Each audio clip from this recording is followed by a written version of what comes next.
बुध ग्रह कब और कैसे छीन लेता है व्यक्ति का बुद्धि और विवेक। क्या आप भी कभी कभी ऐसा महसूस करते हो कि मेरी बुद्धि अब काम नहीं कर रही है? जो बुद्धि आपको हमेशा आपके साथ आपको आगे बढ़ाती रही, वही बुद्धि आज कहीं ना कहीं आपको मध्यम पड़ती नजर आ रही है। आपकी बुद्धि और विवेक का वो सहारा अब आपको नहीं मिल पा रहा है।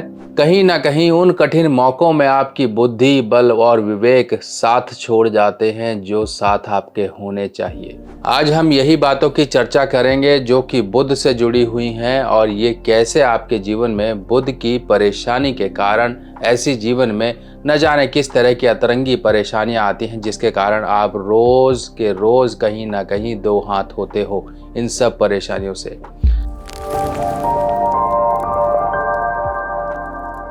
नमस्कार दोस्तों, मैं सुभाष शर्मा चंडीगढ़ से लाल किताब के ज्ञान में आपका स्वागत करता हूं। दोस्तों, जैसा कि हम जानते हैं, बुद्धि, विवेक, चतुराई, हमारी इंटेलेक्चुअल पावर, हमारी बोलवाणी, इन सब का रोज़मर्रा ज़िंदगी में कहीं ना कहीं प्रयोग है। आप किसी के साथ बात करते हो, अगर ये बात आपकी कहीं पर भी इफ़ेक्टिव नहीं है तो ये कहीं ना कहीं सभी जो मसले होते हैं उनको बेनतीजा बना देगी। यानी कि कहीं पर भी कोई आपकी बातों का महत्व ही नहीं रह जाएगा, कोई वैल्यू ही नहीं रह जाएगी। आप सेल्समैन हो, आप किसी के साथ कोई वार्ता करते हो, कहीं कोई रिश्ता लेकर जाते हो, बुध नहीं सपोर्ट कर रहा है तो वो बातों पर कहीं ना कहीं संशय क्रिएट हो जाएगा। कहीं आप दुकानदारी, बिजनेस या किसी तरह का काम करते हो, आपकी ज़ुबान में वो एक अट्रैक्शन नहीं है तो आपको ग्राहक कहीं ना कहीं आपसे माल ना लेके किसी और से ले लेगा। वही माल जो आप उसे सस्ते में दे रहे थे, अच्छे भाव में दे रहे थे, और वही ग्राहक जाके किसी दूसरी दुकान या ऑफिस में जाके महंगे में खरीद लेता है। ये होता है एक ज़ुबान का प्रयोग, एक ज़ुबान का अट्रैक्शन। किस तरह से आप उसे अपनी बातों में बांध लेते हो। एक कवि सम्मेलन या फिर एक कोई अच्छा वक्ता अपनी वाणी से, अपनी बोलचाल से इतनी बड़ी महफिल को बांध के रखता है, इतनी बड़ी महफिल को मंत्र मुग्ध करके रखता है कि लोग सब उसकी बातों को सुनते हैं, ध्यान देते हैं। हमारे मोदी जी भी कुछ इस तरह ही करते हैं, क्योंकि लोग उनसे जुड़े हैं उनकी बोलवाणी से।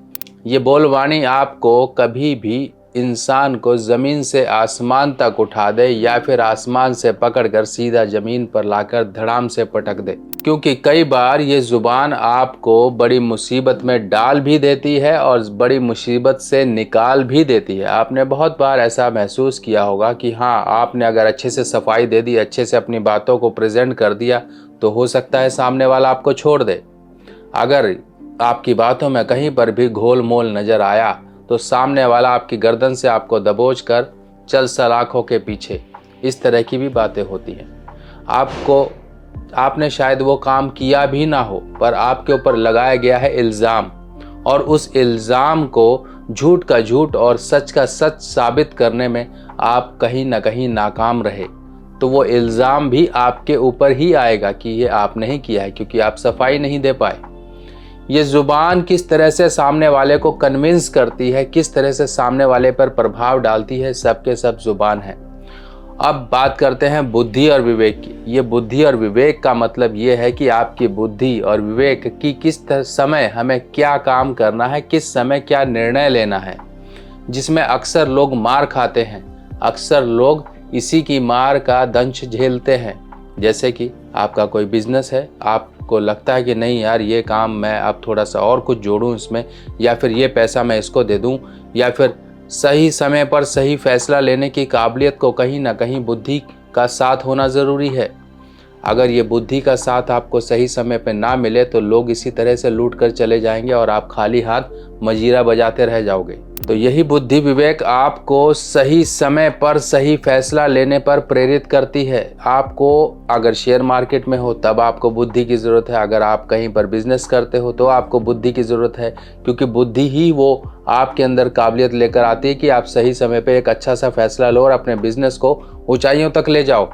अगर बुद्धि ही नहीं होगी तो इंसान कहीं ना कहीं डरा हुआ हाथों पे हाथ रखकर बैठा रहेगा। नहीं भैया, मैं नहीं करूँगा, हो सकता है नुकसान हो जाए, ये ना हो जाए, वो ना हो जाए। पर एक बात का ध्यान रखिए, जब आपने बचपन से साइकिल चलाना सीखी थी तभी से आपको कॉन्फिडेंस आना शुरू हो गया कि इतना रास्ता है, मैं यहाँ से निकाल लूँगा, मेरे के अंदर इतनी काबिलियत है कि मैं साइकिल आराम से निकाल लूँगा, पीछे एक व्यक्ति को बिठाकर भी मैं चला सकता हूँ। ये कॉन्फिडेंस होता है।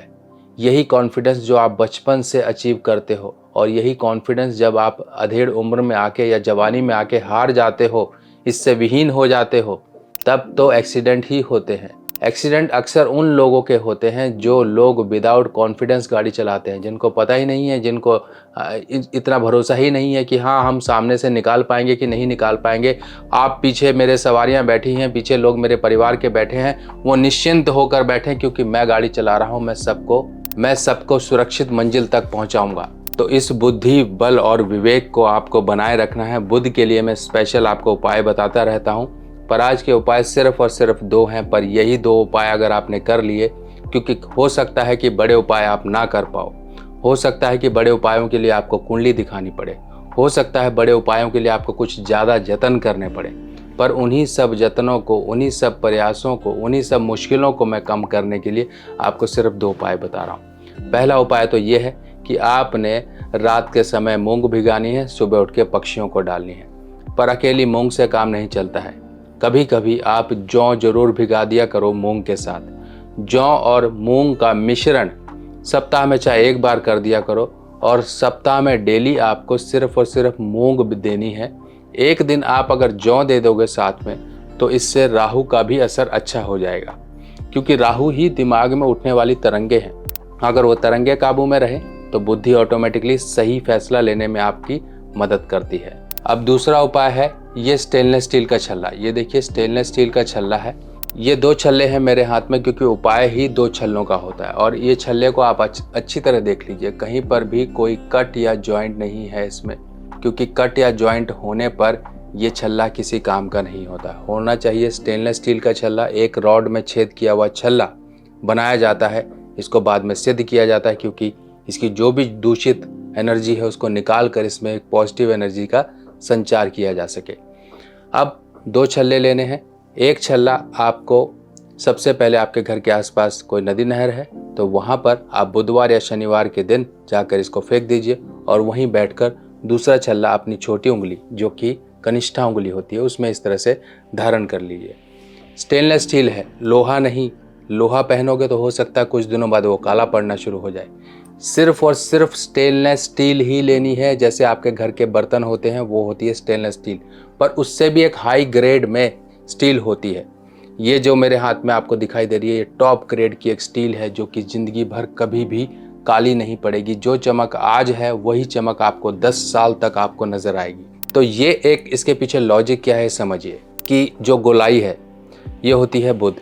ये जो गोलाई आपको दिखाई दे रही है ये होती है बुध, और जो इस पे चमक है, जो स्टेनलेस स्टील है, चमक होती है बुध। और स्टेनलेस स्टील यानी कि फौलाद का एक रूप होती है, फौलाद होती है, ये लोहा होती है। लोहे को ही प्योर फॉर्म में कर दिया जाता है तो वो स्टील बन जाती है। तो शनि का एक साथ और बुध का एक साथ, जैसे ही शनि बुध का एक मेल बनता है, एक पॉजिटिव आपकी कुंडली में योग बन जाता है, और वो योग आपके अकेले बुध को, खराब होते बुध को एक शनि की मदद दिला देता है। शनि बुध के मित्र गिने जाते हैं, और शनि होते हैं चालाकी के ग्रह, और बुध होते हैं बुद्धि के। यानी कि बुध के साथ, यानी कि आपकी बुद्धि के साथ चुस्ती, चालाकी और तेज तर्रारी जब आ जाएगी, तब आप अपने आप में ही वो कॉन्फिडेंस को महसूस करोगे, अपनी दिमागी परेशानियों को दूर होते हुए देखोगे, अपनी एक बोल बाणी में एक अलग सा निखार होते हुए देखोगे। अपनी दिमागी परेशानियां, tension, depression, over thinking, anxiety, या फिर किसी तरह की ऐसी प्रॉब्लम जो आपको लगता है कि आपके व्यवहार में बदलाव लेकर आ रही हैं, वो सब दूर होंगी। चलिए दोस्तों, और जानकारियों के साथ मिलेंगे एक नई वीडियो में। तब तक के लिए अपने सुभाष भाई को आज्ञा दीजिए। नमस्कार।